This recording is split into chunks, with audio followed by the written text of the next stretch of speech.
Kukulong na si Alan Peter Cayetano at atat na si Ping Lacson na mangyari ito sapagkat hindi niya kayang tiisin na siguro ang mga matatalas at maliwanag na pagbubunyag sa kanya na ginagawa po ni Senator Alan Peter Cayetano.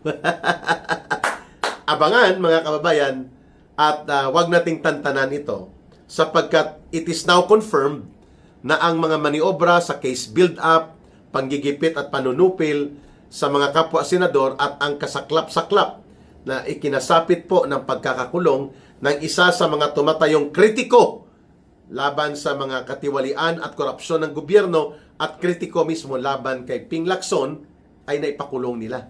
Ganon kadali. Pero malinaw na doon patungo ang diskarte na ito nila Ping Lacson.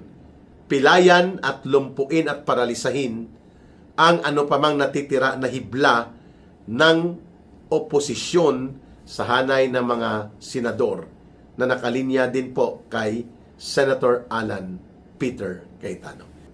Hindi po yan kaduwagan kung iniisip mo yan. At sana buksan niya ni Marcos Jr.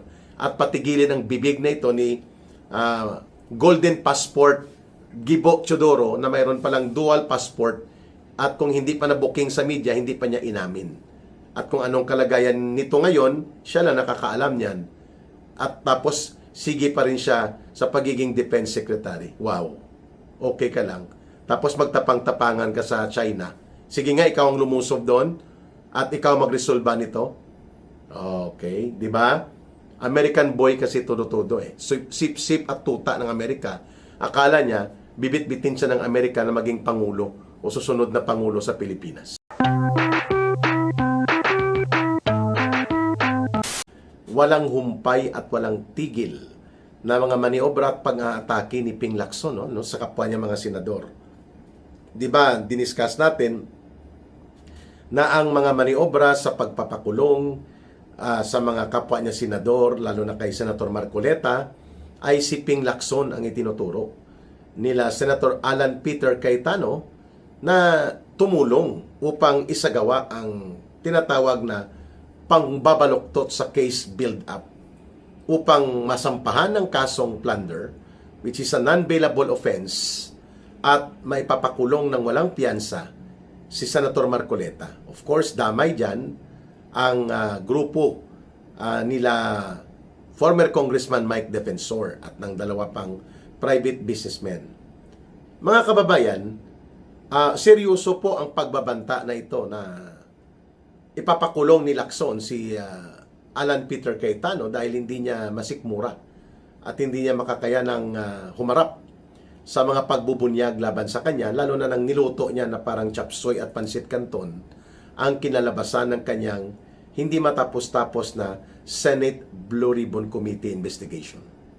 At ang lumabas ay niluto at minaniobra para ito ay pagtakpan ang tunay na mga mastermind na ang itinuturo mismo ni Ginoong Saldico at ng mga grupo ng sindikato ng pinakasentro kung bakit nagkaroon ng malawakan na pandarambong at korupsyon sa mga flood control at iba pang infrastructure projects by the hundreds and hundreds of billions of pesos.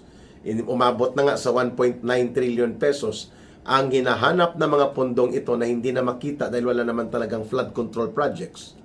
Si Marcos at si Romualdez ang nagkumpas at pasimuno. Si Saldico, matadero at bankero nila. At distributor ng mga pinagkatay na mga pundo. But Saldico will have no power and he is not going to have any authority sa pangingialam sa budget at mga pangungulekta sa mga cash advance at mga SOP kung hindi siya binigyan ng kapangyarihan ni Romualdez at nila Marcos. Hindi po pwede na si Romualdez lang.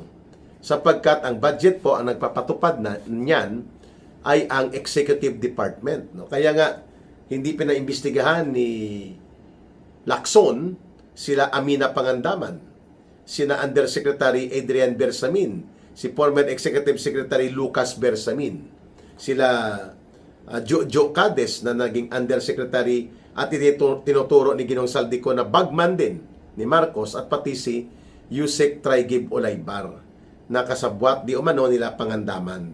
Ngayon na-appoint pa si Pangandaman dito sa Islamic National Bank at bilang bank president at walang investigasyon.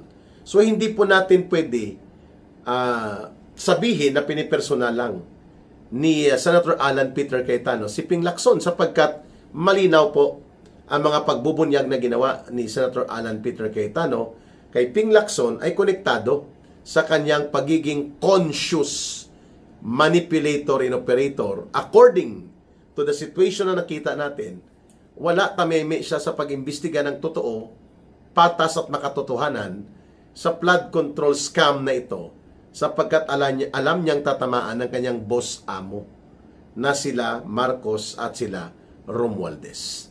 Kapareho lang po sila ni Tito Soto. Ngayon, nang pumutok ang maniobra nila na pwede nang uulitin di umano ang ginawa nila na kalapastanganan at inustisya at kawalang katarungan at mapanupil na pagpapakulong kina Senator Jinggoy Estrada at Senator Marcoleta gamit po ang kapangyarihan ng korte at ng ombudsman, Sandigan Bayan at ombudsman ito, ngayon, lumakas ang loob nila Lacson na tirahin na rin si Senator Alan Peter Cayetano. At nauna na ngang nagbunyag ng kanyang intensyon na biradahin si Cayetano, si Alan Cayetano, ay itong si pambansang Marites, ang pambansang chismoso according to netizens na si Melvin Matibag ng NBI. At sabi niya, marami daw siyang nakikita na mga kahina-hinala at mga nakakaduda na mga transaksyon, partikular sa pag-host ng ating bansa sa Southeast Asian Games 2019, that's almost 7 years ago.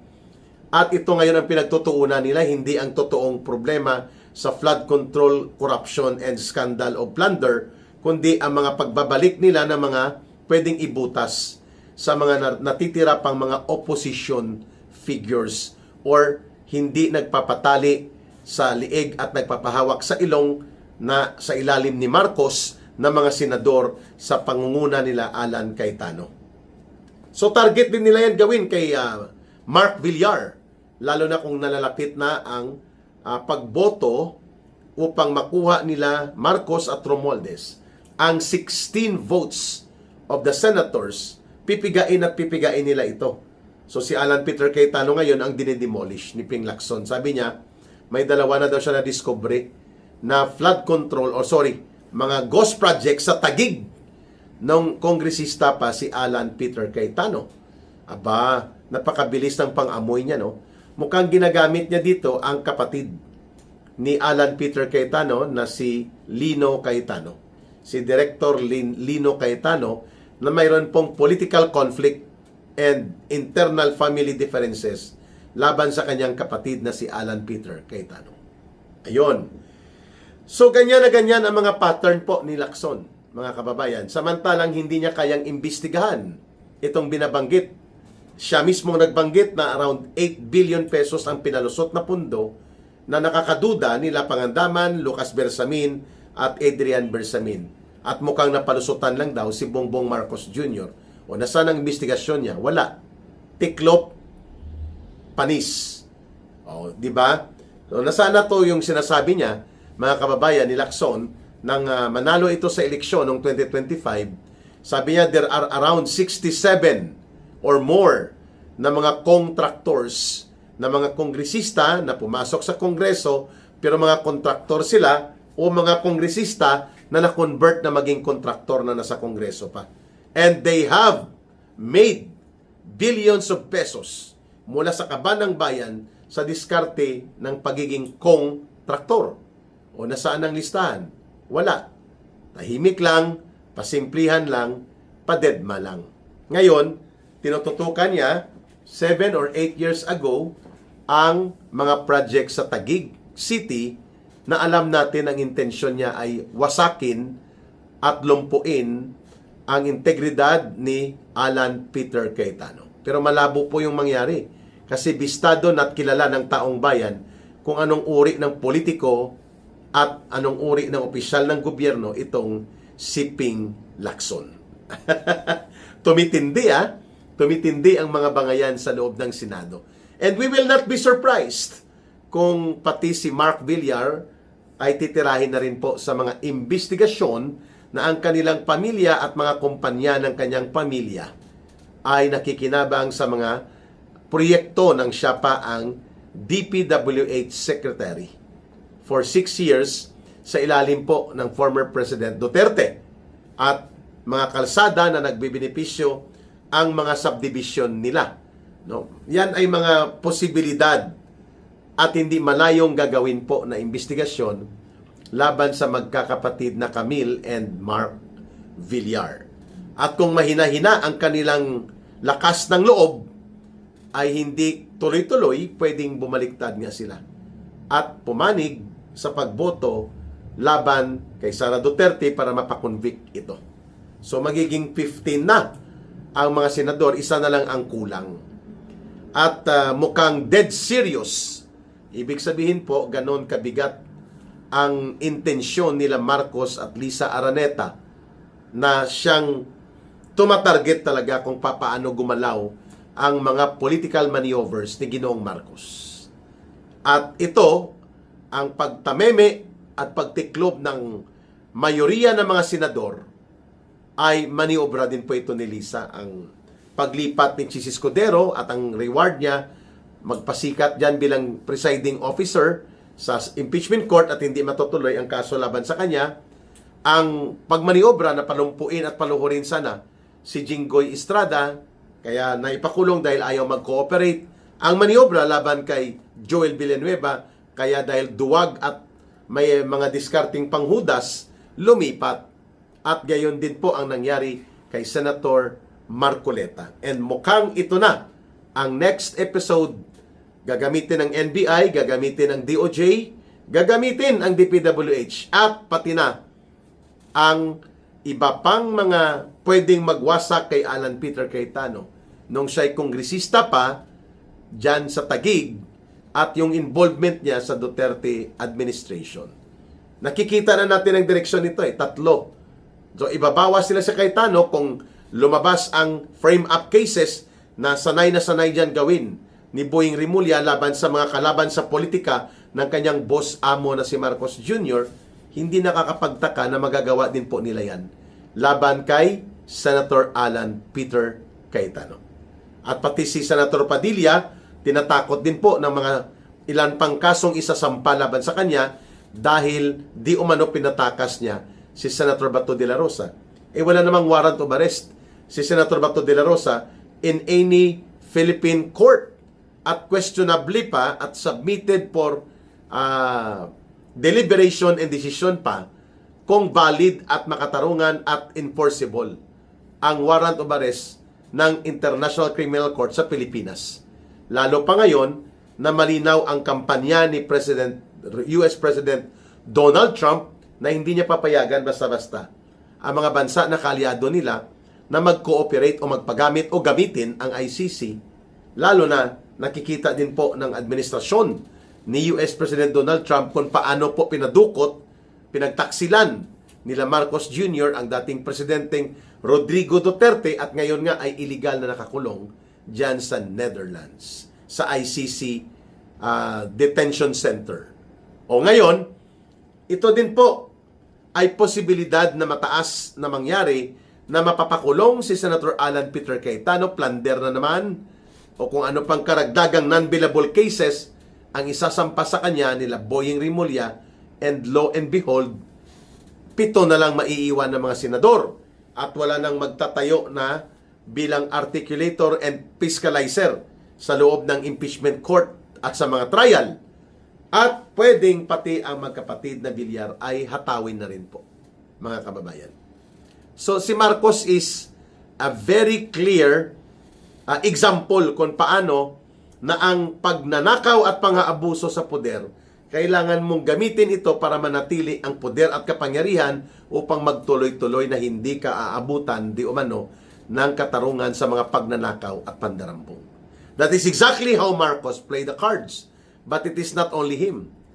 More of it nanggagaling sa diskarte ng kanyang asawa na si Lisa Araneta Marcos. Ngayon, saan ba hahantong itong panggigipit at mapanupil at abusado na mga maniobrang ginagawa nila Ping Lacson sa Senado. Kakalkalin po nila ang mga anomalya, di umano na sa kanilang paniwala ay pwedeng magbukas ng panibagong investigasyon the way they are trying to do it against Senator Alan Cayetano right now. At kapag naibuo na at nailunsad ang non-bailable case build-up crime offense, doon na papasok. Natatanggalin nila isa-isa ang mga senador na nasasangkot at posibilidad na mayroong non-bailable cases na nakapagsampa laban sa kanila. So, bantayan natin ito kung ano ang sinasabi ni Ping Lacson na mayroong na-discovery siya. Actually, hindi niya na-discovery, no? Ibinigay sa kanya yan at alam naman natin po nang galing posible yan sa kapatid mismo ni Alan Peter Cayetano na si Lino Cayetano. Maybe sometimes blood is thicker than water, but money is forceful than water. Ganyan na ganyan ang taktika nila Ping Lacson, no? Pinapadama ka tapos bigla kang titigbasin. At ibinunyag yan ni Senator Alan Peter Cayetano. Bantayan po natin kung anong mga ghost projects itong binabanggit niya at ano pa ang maniobra nila Lacson at nila Matibag laban kay Senator Alan Peter Cayetano sa layunin nila na maparalisa at mailulumpo nila ang natitira pang boses ng mga non-Marcos controlled, non-Marcos dominated na mga natitirang senador sa grupo at hanay nila Senator Alan Peter Cayetano. 8 na lang sila po. At kung may papakulong pa within the year, 2 to 3 months daw makukulong na si Alan Peter Cayetano at atat na si Ping Lacson na mangyari ito sapagkat hindi niya kayang tiisin na siguro ang mga matatalas at maliwanag na pagbubunyag sa kanya na ginagawa po ni Senator Alan Peter Cayetano. Abangan mga kababayan at wag nating tantanan ito sapagkat it is now confirmed na ang mga maniobra sa case build-up, panggigipit at panunupil sa mga kapwa senador at ang kasaklap-saklap na ikinasapit po ng pagkakakulong ng isa sa mga tumatayong kritiko laban sa mga katiwalian at korupsyon ng gobyerno at kritiko mismo laban kay Ping Lacson ay naipakulong nila. At ngayon, hindi makapag-participate sa deliberation or trial sapagkat non-bailable ang offense kagaya po ni Senator Jinggoy Estrada and sila po ay mukhang papatawan na ng 90 days or 6 months suspension ng Sandigan Bayan at medyo contentious issue yan dahil kahit hindi makuha ang 16 kung wala po at may suspension laban kay Senator Jinggoy Estrada at kay Senator Marcoleta, pwede bang bumaba ang reference threshold para sa mga ginagawa na mga pag-compute sa constitutional requirement. Dahil kung may suspension, si Senator Marcoleta at Senator Jinggoy Estrada, hindi sila muna considered part of the Senate. Yan ay gray area, mga kababayan. No? Hindi pa yan ganun kadali. No? Pero malinaw na doon patungo ang diskarte na ito nila Ping Lacson. Pilayan at lumpuin at paralisahin ang ano pamang natitira na hibla ng oposisyon sa hanay ng mga senador na nakalinya din po kay Senator Alan Peter Cayetano. Mga kababayan, pag-usapan po natin itong umiinit na naman na issue tungkol sa South China Sea, West Philippine Sea. At kaya nga po ay nagkaroon pa ng phone conversation si Marcos Jr. at sila US President Donald Trump, no? Matapos ang pagbisita sa Pilipinas ni US State Department Secretary Marco Rubio, no, mga kababayan. At napag-usapan itong nangyayari na pangbubuli, pananakit, pang-water cannon ng mga Chinese Coast Guard laban po sa ating mga naval forces ng ating armed forces of the Philippines. dyan po sa naturang area. So kailangan po nating tingnan ito sa balanse at makatotohanang perspective. Okay? At nang sa ganun ay mailugar natin ano ba talaga ang nangyayari at bakit pinapainit na naman ngayon nila Marcos at ng kanyang propagandista kasama po ni Gibo Teodoro ang tensyon at banggaan sa pagitan ng bansang Pilipinas at ng bansang China. Una sa lahat po, ang pinag-aagawan po natin ay hindi teritoryo. Hindi po actual territory. Ito po ay exclusive economic zone at mga maritime and navigation issues tungkol po sa magkakadugtong na mga body of waters na ito. Kung teritoryo po ang pag-uusapan, ito po ay tungkol sa actual territory ng ating nakatakda at nakasaad na 7,107 islands. Wala pong inaangkin ang China sa 7,107 islands. Subalit dyan sa tinatawag nating West Philippine Sea na bahagi ng tinatawag sa buong mundo na South China Sea, maraming claimants. Hindi lang po Pilipinas ang mayroong conflicting claim. Sa pagitan ng China, mayroon din pong Malaysia, Indonesia, Vietnam. Nangangamkam din po yan ng mga area na nandyan po sa tinatawag nating West Philippine Sea na bahagi din po ng South China Sea. Yung South China Sea, I think, is around 3.5 million acres of body of water. So napakalawak po yan, 3.5 million acres, not hectares. Acres of body of water. Malaki. Malawak po masyado yan. Para pag-agawan. Ang punto natin pwedeng pag-usapan. Pero iginigiit natin ang isang confrontational na pamamaraan. Bakit hindi tumawag din si Marcos Jr. at buhayin ang diplomatikong pag-uusap kay Xi Jinping, no? Bakit dadaan pa siya kay US President Donald Trump? Di po ba? So, yun pong unang punto natin. Pwede naman siyang dumirekta eh. Pero bakit sarado? Hindi naman sarado ang China eh. In fact, kung sarado ng China na makipag-usap at umupo sa Pilipinas, instead na bangayan at tapang-tapangan ng mga postura ni Gibo Teodoro, edi sinarado na ng Chinese Embassy ang kanilang foreign post mission sa Pilipinas at pinalayas at iniject na rin sana nila ang ating mga foreign diplomatic and foreign mission sa China. Hindi pa naman eh. Ibig sabihin po buhay pa ang diplomatic channel. Kung sana marunong din po kumilala si Marcos Jr. na tanggapin natin at sa hindi kung paano natin tinatrato ang Amerika. Dahil makapangyarihang bansa ito, we will not and we cannot deny na ang China ay naging makapangyarihang bansa na rin po, mga kababayan. In fact, it is the number 2 biggest economy in the world and number 2 in the largest military capacity in the world. So kilalanin mo yon kung kinikilala natin ng Amerika na siya ang pangunahing imperialistang bansa sa buong mundo. Ang China is also a balance of power in the region of Asia-Pacific. Hindi po natin may tatanggi yan.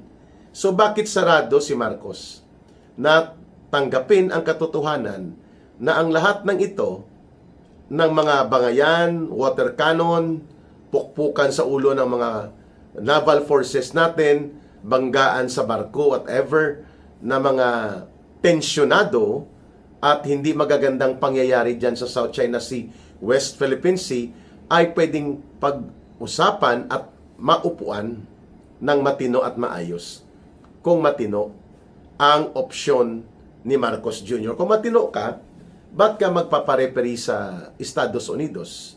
Alam natin po, ginagamit naman tayo ng Estados Unidos sa kanyang proxy or substitute na pakikipaggirian sa China dahil hindi magagamit at may tutulak ng US, ang Japan, ang South Korea, ang Indonesia, ang Vietnam, even ang Taiwan na makipagkiskisan pukpukan sa China. Kaya ang Pilipinas, ginagamit tayo. Kaya tayo tinatrato ng China ng ganyan dahil sinaraduhan ni Marcos Jr. ang tama at makatarungan na diplomatiko at dialogo na uri ng pag-uusap.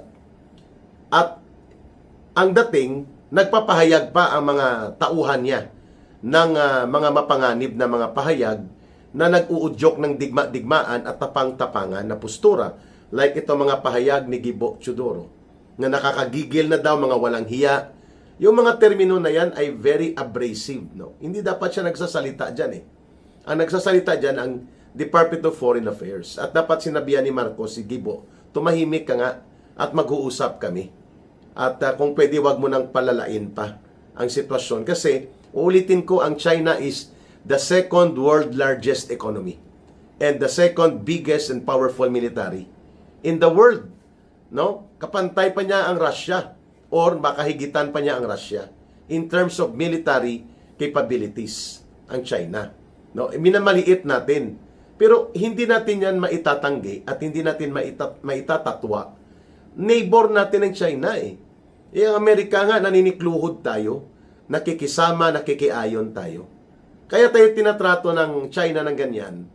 Una, nagsarado at hindi naging maganda at hindi mabunga at walang makatarungan na diplomatic and country-to-country bilateral na ugnayan ang China at Pilipinas matapos na si Marcos ay pumanig ng tudo-tudo at nagpakatuta sa Estados Unidos. Pangalawa, ang ating bansa binuksan ni Marcos na maging advanced and forward deployment ng mga war technology, mga kagamitang pangdigma, mga missile, mga Typhoon missile launchers, mga Tomahawk cruise missile na hindi inaako at ibinubunyag ni Marcos, subalit alam ng China, alam ng maraming iba pang bansa na may diniposito na mga Tomahawk cruise missile sapagkat itong Typhoon missile launcher ito ng missile na Tomahawk. So kung may Typhoon missile launcher system sa North Luzon, ibig sabihin may Tomahawk. Bakit ka maglalagay ng missile launcher kung walang missile, di ba? Logic lang naman yun eh. Tapos dumami ang mga EDCA sites. Dinagdagan ito ni Marcos at pinapadalas, no? Naging frequent ang mga military exercises instead na makipagdialogo, makipag-usap. Tingnan mo, ang Vietnam, ang Malaysia, ang Indonesia, ay mayroon po silang mga conflicting claims din dyan sa South China Sea. Bakit masigla at mabunga ang kanilang diplomatic, trade, economic, and military and security interaction sa China? Kahit sila ay mayroong mga conflicting claims na mga pinag-aagawan sa mga posisyon sa paligid ng South China Sea. Sila mayroon din sa atin. Akala natin, China lang. Ang Vietnam, marami din pong pinaposisyonan na mga features diyan sa South China Sea. Pero tahimik tayo sa Vietnam. Kasi ang interest ng US, hindi ang Vietnam, kundi ang China. At kaya tayo pumapanig sa ganyang posisyon ng Estados Unidos. Kaya tayo napupukpok. Kaya tayo nawa-water cannon. Kasi ipinipilit natin ang pakikipaggirian. Hindi naman talaga natin kaya eh. Ang digmaan na ito. Hindi automatic na makikisalo o tutulungan tayo ng Amerika kapag nagkaroon ng shooting war laban sa China. Bakit tayo pupunta sa digma-digmaan na hindi naman natin kakayanin yan? No? Mga kababayan, maititigil lahat yan kung makipag-usap ng matino si Marcos. At ikontrol ang paglawak ng mga base militar ng Amerika na tinatawag nilang EDCA. Hindi sila nagko-construct ng facilities, pero sila ay nagtatayo ng mga advanced and forward deployment ng kanilang war armaments and war technology sa Pilipinas. Sa loob ng mga kampo natin, ng ating military camp, na hindi ginagawa yan ng Japan, China, ng South Korea. Nilimit na sila. In fact, wala na yata or isa na lang natitira nilang military base sa Japan and sa Korea. Kita nyo, nakatulong ba ang military bases ng Amerika sa Middle East? Kapag binobomba ng Iran ng missile at tinatarget ang mga military bases nila na nakatadtad sa paligid po ng mga bansa na kaalyado ng Amerika? Hindi. Di po ba? So, yan din ang mangyayari sa atin. Bubombahin din yan ng China kung sakali pong magkaroon ng digmaan, uunahin ang Pilipinas. So, why would we rather go into the level na tayo ay makipaggirian at makipagkiskisan at pukpukan sa China na neighbor natin, whether we like it or not, nandyan sila, mas malapit kung ikukumpara sa Estados Unidos, makapangyarihang bansa, hindi naman sarado na makipag-usap sa atin. At ang ibang bansa na may kagaya sa atin na sitwasyon, nakikipag-usap at tuloy-tuloy lang din po ang kanilang mga conflicting maritime and other claims in the South China Sea, and yet mabunga ang kanilang turismo. Sa atin, nawalan tayo ng $2 billion na tourism income mula sa ating sana maganda na ugnayan sa bansang China. Bumaba ang ating trade preferences sa China. Pero ang number one trading partner natin, China pa rin. O, di ba? Ang ating mga build projects, tinigil ng China ang suporta sa atin. Worth around mga almost $42 billion na suporta sana sa mga train system at iba pang mga malalaki big ticket infrastructure projects. Wala na. So, tourism, economic support, investment, wala na. Bumagsak talaga ito. So, itong sinasabi ni Marcos na i-reset niya ang relasyon ng Pilipinas ang China, anong ibig sabihin nito? No? Such a very vague, malabo na word. Dapat ang sinabi niya, palalakasin natin ang ating diplomatiko at mga pangsiguridad na ugnayan sa bansang China, at ako bilang Pangulo ng Republika ng Pilipinas, mag-reach out ako kay President Xi Jinping at sa kanyang gobyerno para upuan ang mga pag-uusap na ito. Mahirap bang gawin yon? Hindi magagawa ni Marcos dahil pinipigilan siya ng Estados Unidos na wag mong gawin yan. Why? Sapagkat i-bring up ng China ang issue kung bakit pumapayag tayo na dito i-deposito, dito itago at dito i-forward na nakaposisyon ang mga missile at missile launchers, ang mga bomba at mga armas pangdigma ng Amerika na sa loob na ng Pilipinas. These are all illegal and unconstitutional.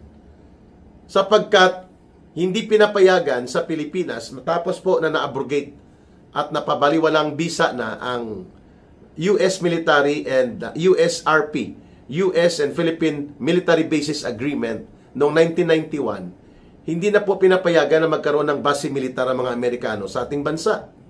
And yet, pinayagan sa pamamagitan ng Visiting Forces Agreement, nakakapag-ikot sila ng mga tropa militar sa Pilipinas, at ganoon din po sa tinatawag na Enhanced Defense Cooperation Agreement or EDCA. Nagagamit nila as forward deployment positioning ng kanilang mga armas pangdigma ang ating bansa. Kaya tayo tinatrato ng China ng ganoon. They treat differently yung mga bansang Malaysia, Indonesia, Vietnam, Laos, Cambodia, Myanmar at iba pa, even ang Brunei and Singapore, sapagkat hindi po nila pinapayagan ang Amerika na mag-impose ng military forward deployment and war technology depository sa kanilang bansa. Samantala tayo pinapayagan yan. Yan po ang pangalawang issue ng China sa atin. Third, masakit po sa China na binastos sila na sabi ng China mag-bilateral talk tayo. Sa panahon ni Pinoy, ni Noynoy Aquino, ay nag-akusa tayo at ginastusan natin ng mahigit 3 billion pesos. Yung UN arbitral case natin na non-enforceable. Hindi nga maipatupad yan ng United Nations Security Council. Nasasabihin ng China, sumunod ka dyan. Because it is a voluntary arbitration and China did not participate. Ginastusan natin ng 3 billion pesos. At sabi ni Pangulong Duterte, non-enforceable yan. How will you enforce that if there will be no UN sanction to be put up against China?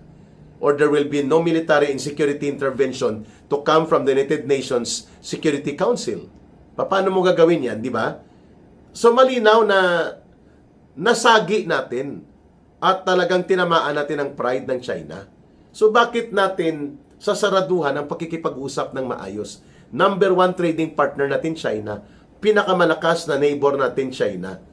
And yet, hindi tayo makikipag-usap dahil ayaw payagan ng Estados Unidos. Dahil ang interes ng Amerika ang masusunod. Hindi po ganon. Dapat tayo, sabi ni Marcos doon sa campaign slogan niya, friends to all, enemy to none. O, di ba?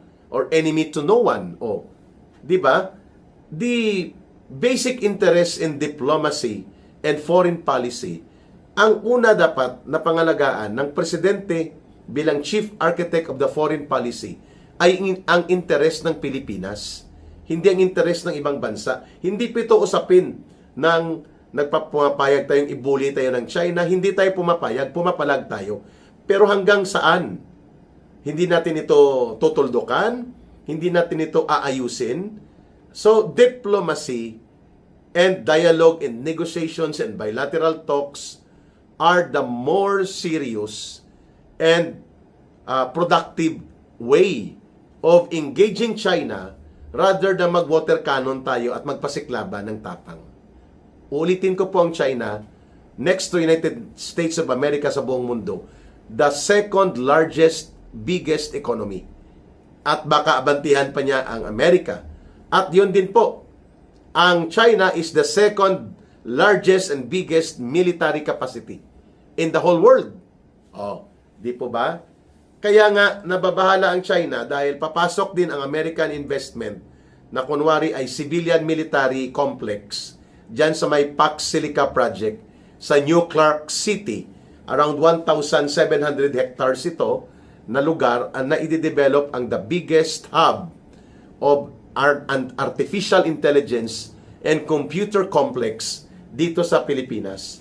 At hindi pa ito masyadong naibubunyag sa mamamayan kung anong nilalaman nito. At yan ay isang civilian-military joint business complex sa napakalaking area natin sa Central Luzon. Do you think walang intelligence ang China para hindi yan malalaman? Na yan ay mga pamamaraan ng Amerika para ipasok ang kanilang mga military industrial technology sa Pilipinas. Alam ng China po yan. So, kung hindi ginagawa ng ibang mga bansa yan at tayo pumapayag niyan, how would we expect China to treat us? Diyan sa may area ng South China Sea, West Philippine Sea na sinasabi natin. Di ba?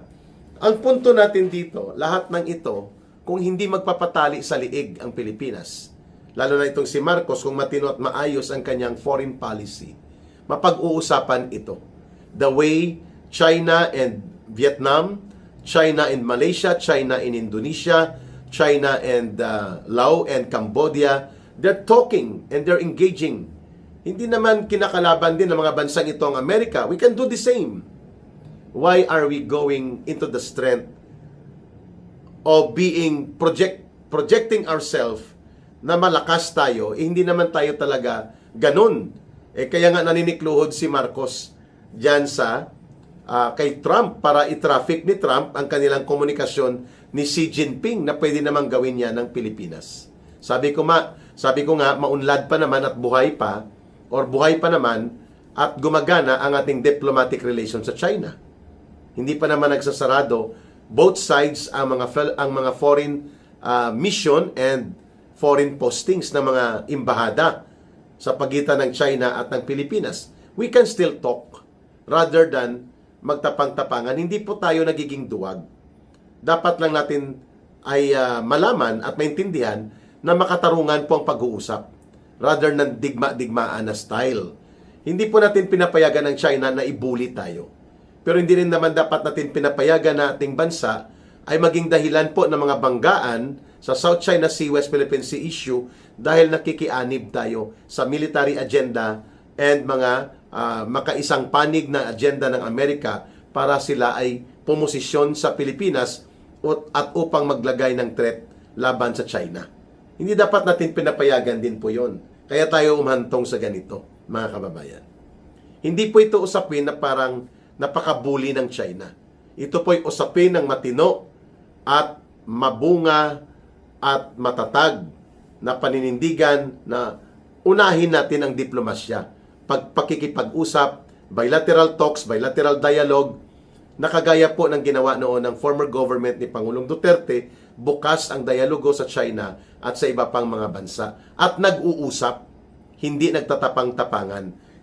Kaya nga sige po, no, ang mga words niya, nakakahiya, mga walang hiya, hindi sila dapat nandoon. Anong gagawin mo? Makikipagdigma ka? Pwede naman silang pagsabihan sa pamamagitan ng klaro at matatag na diplomatikong pakikipag-usap at ugnayan na bukas naman sila sa atin. Ang China, walang history ito na nakikipagdigma kasi kung yan siya ay makikipagdigma at mananakop, matagal na niyang sinakop at dinigma ang Taiwan, which is part of their historically, originally, and traditionally, by origin, ang Taiwan ay part ng China yan. Wala namang duda yan eh. Kaya nga hindi tinatawag yan na Chinese Taipei, kundi Taiwan. Province yan. Pero hindi kinikilala na yan ay independent country. Even sa United Nations, dapat alam din po natin yan, mga kababayan. So dapat, ang pangatlong punto natin, piliin natin ang diplomasya at pakikipag-usap. Ang paninindigan sa pamamagitan ng diplomatikong pakikipag-usap ay hindi kaduwagan. Ito ay pagiging bukas isip na iwasan po na lumala ang sitwasyon at ikapapahamak ng milyong-milyong mga Pilipino at ikalulugmok ng ating buong lipunan at buong bayan, lalo na ng ating ekonomiya at ikapapahamak ng ating mga kababayan. Hindi po yan kaduwagan kung iniisip mo yan. At sana buksan yan ni Marcos Jr. At patigilin ang bibig na ito ni Golden Passport Gibo Chodoro na mayroon palang dual passport at kung hindi pa na-booking sa media, hindi pa niya inamin. At kung anong kalagayan nito ngayon, siya lang nakakaalam niyan. At tapos, sige pa rin siya sa pagiging Defense Secretary. Wow. Okay ka lang. Tapos magtapang-tapangan ka sa China. Sige nga, ikaw ang lumusob doon at ikaw magresolba nito. Okay, di ba? American boy kasi todo-todo eh. Sip-sip at tuta ng Amerika. Akala niya, bibit-bitin siya ng Amerika na maging pangulo o susunod na pangulo sa Pilipinas. Umaasa yan yata. Sige po. Mga kababayan, maging bukas isip po tayo sa usaping ito sapagkat ito ay maselan at hindi ito padaskol-daskol at patapang-tapangan. Nakasalalay po dito ang ating buong bansa at ang buong mamamayang Pilipino.